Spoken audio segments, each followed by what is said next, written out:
Уважаемые казахстанцы, от имени выпускников 11 класса поздравляем всех с Днем независимости Республики Казахстан.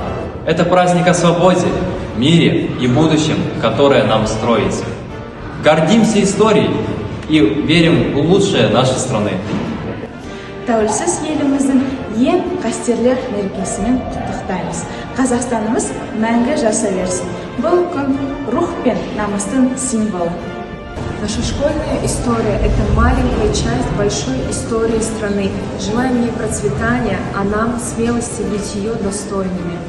Еліміздің көк байрағы әрдайым биікте желбіреп, халқымыздың үмітін ақтасын. Мы – поколение, которое выросло в независимом Казахстане. Для нас это данность, которую мы ценим. Гордость, единство, будущее. Поздравляем вас с Днем независимости.